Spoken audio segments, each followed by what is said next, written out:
Muchas gracias. Lo primero que quiero hacer es agradecer que se hayan producido este ciclo de conferencias y que hayamos acabado con esta especie de apocatastasis panto. Aquí nos vamos a redimir todos ahora al final, los que hemos dejado cosas por decir, los que lo hemos dicho mal, pues de alguna manera ahora tenemos el momento de redimirnos y de hacerlo en la perspectiva de la visión humanista de la economía del Papa Francisco. Digamos que esto es el punto final, el culmen definitivo. Y ha sido esta enorme suerte que habéis tenido aquí en este centro, y especialmente el coordinador César Nebot, de que el Papa se le ocurra publicar un documento como Evangelii Gaudium, el gozo del Evangelio, que es un documento programático para todo su pontificado y yo diría para todo este siglo.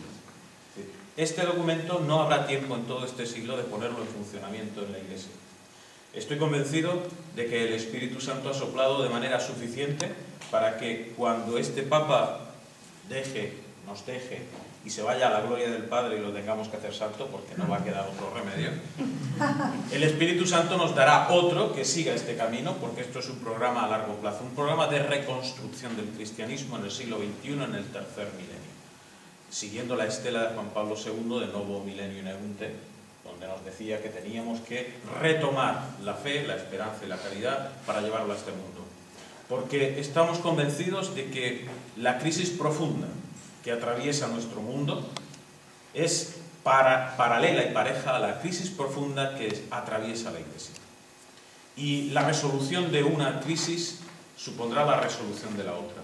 Y ha querido Dios que la crisis de la Iglesia se empiece a resolver antes, porque irá por el abriendo camino para la resolución de la crisis de la humanidad.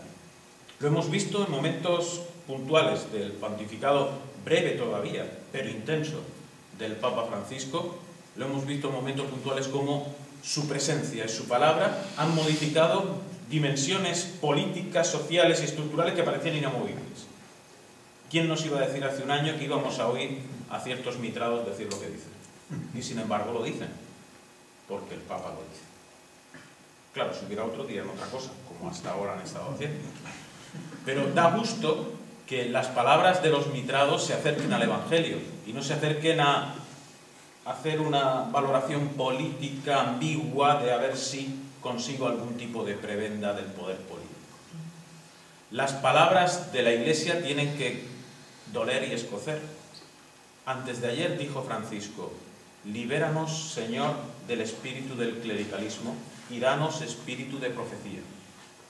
El espíritu del clericalismo es el espíritu del que se adocena, del que está a gusto con el reino de este mundo, del que le vale lo que hay, porque vive bien con él. Pues no podemos servir a dos amos.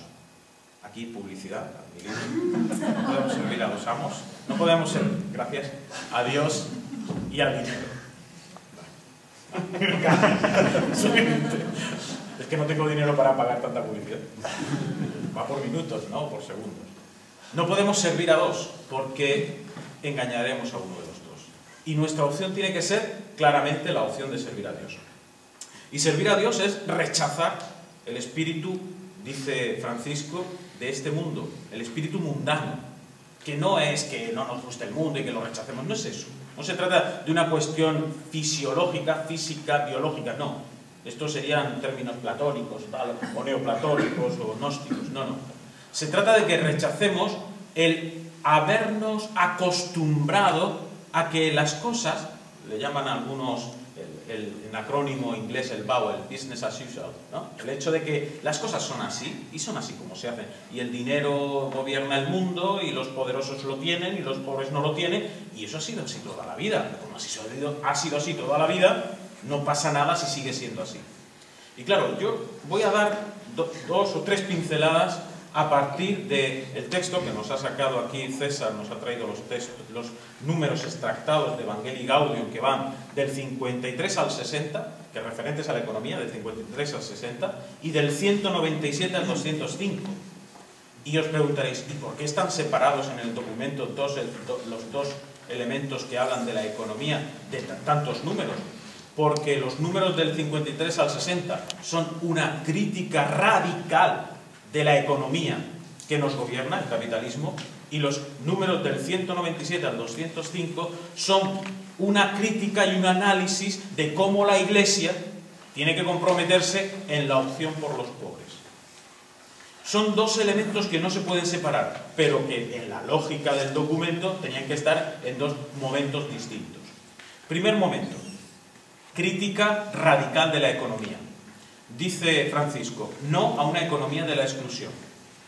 Francisco no entra en debates, digamos, ni filosóficos ni políticos acerca de cómo ha funcionado el sistema en los últimos siglos. No, se salta todo eso. Probablemente habrá tiempo en otro momento de hacerlo, pero en este documento no era necesario. Y va directamente al grano. Vivimos en una economía que ha pasado de la explotación y la opresión a directamente la exclusión. Hasta el siglo XX, el capitalismo funcionaba con explotación y opresión para obtener la riqueza de los pueblos y de la naturaleza. Ahora ya no puede seguir funcionando así. El capitalismo se hunde. Y se hunde de éxito, como decía Schumpeter, ¿no? La destrucción creadora. Se hunde de éxito.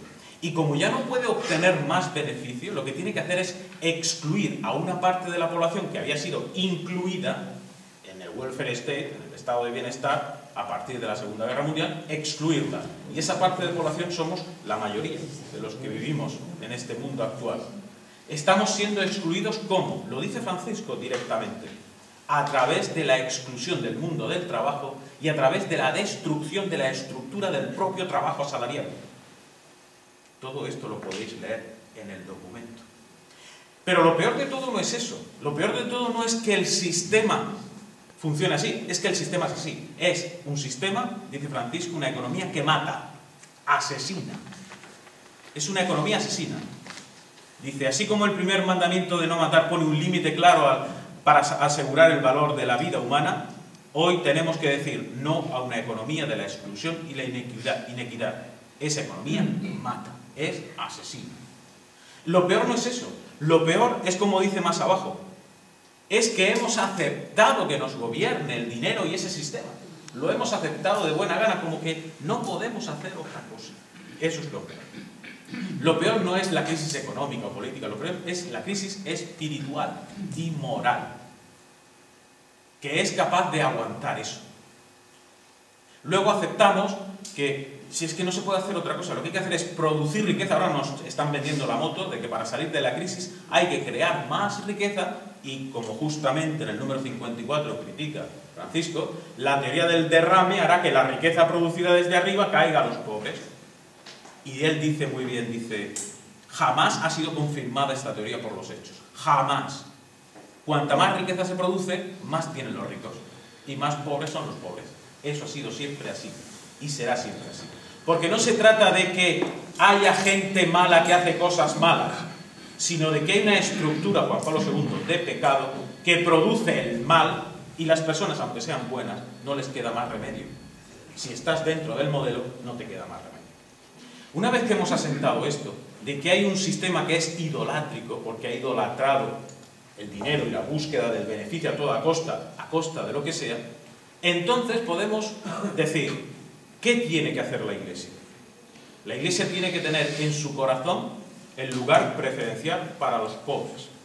Y dice unas palabras muy hermosas que recogen perfectamente lo que es la investigación de Jesús histórico que se ha hecho en los últimos 50 años. Las leo textualmente porque son realmente para estos días que vienen.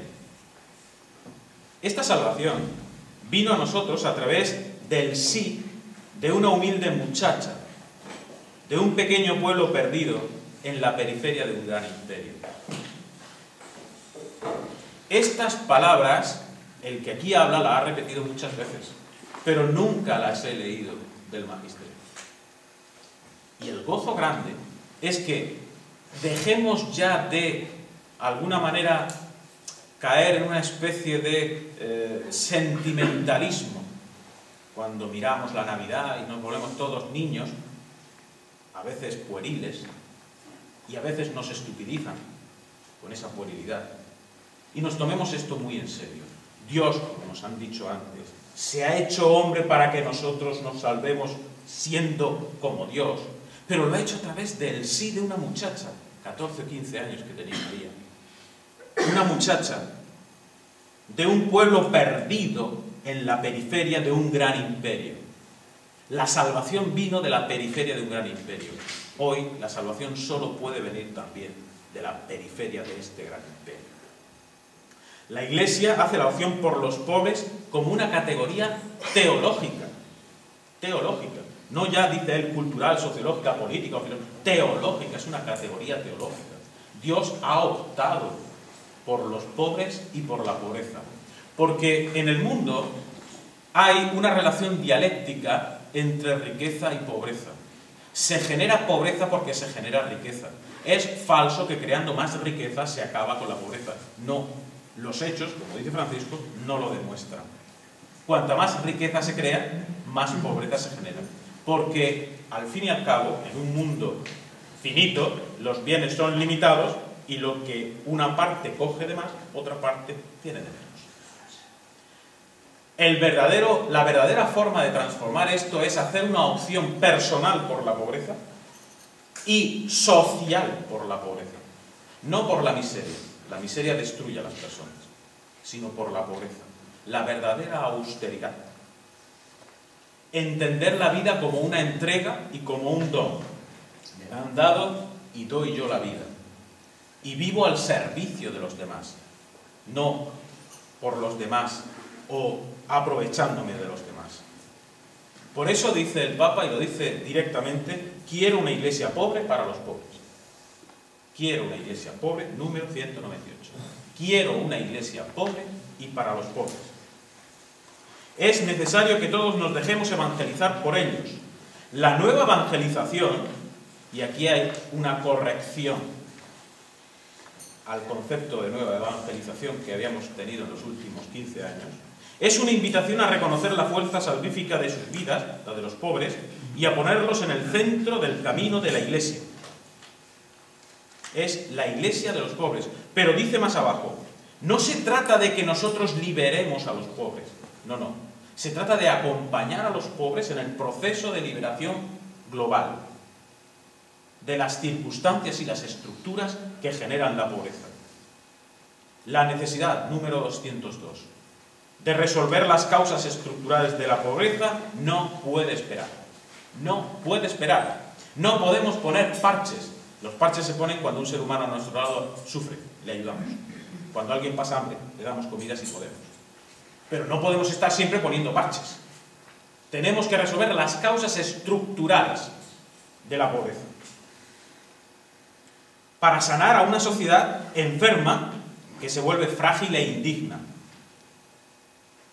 Mientras no se resuelvan radicalmente los problemas de los pobres, renunciando a la autonomía absoluta de los mercados y a la especulación financiera y atacando las estructuras, las causas estructurales de la injusticia.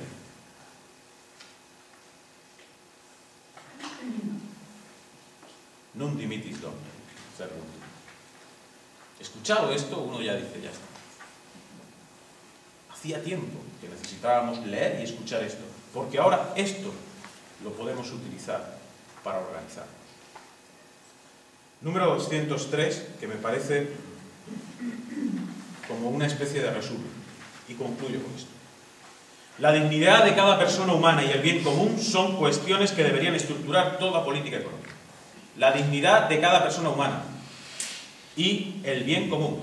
Esto forma parte de la doctrina social de la Iglesia, de siempre.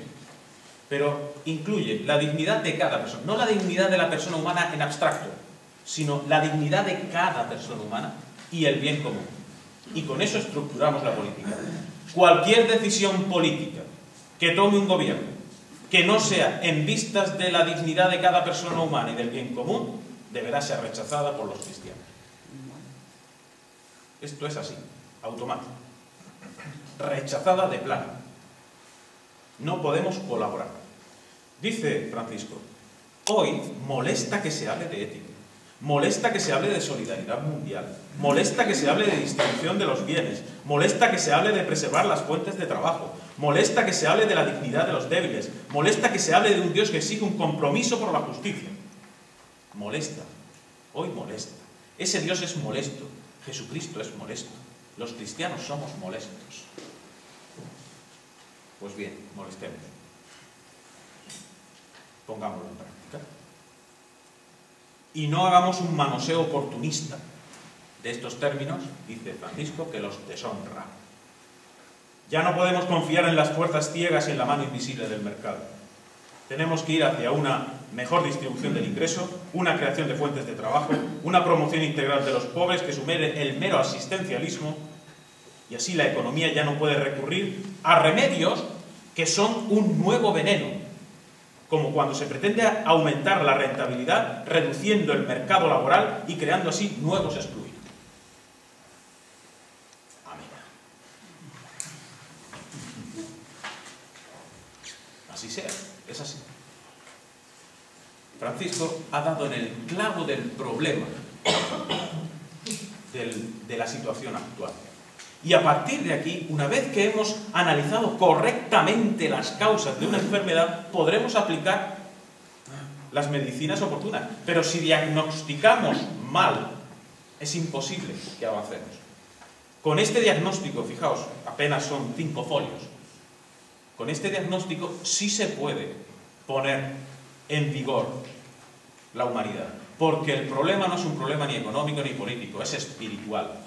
Es una crisis, dice Francisco, antropológica. Es una crisis de valores. ¿De qué es lo que nos constituye y nos construye? Pues ahora tenemos un momento magnífico en la Navidad para volver a esos valores del don, de la entrega, del sacrificio, del amor, de la justicia, de la solidaridad, de la compasión, de la misericordia, que son los que nos constituyen. Pero tenemos que hacer un ejercicio muy profundo de revisión interna, casi ignaciano, para analizar en nosotros qué es lo que tenemos. Como decías muy bien, el Papa no se mete con nadie, que cada uno se meta con él. Pues ahora cada uno que se meta con él y vea qué tiene que extirpar de su corazón para purificarlo, y entonces así podremos purificar una sociedad. Hasta aquí mi intervención de momento, luego si queremos podemos seguir interviniendo. Gracias, Fernando. Gracias por poner luz a un texto además tan luminoso.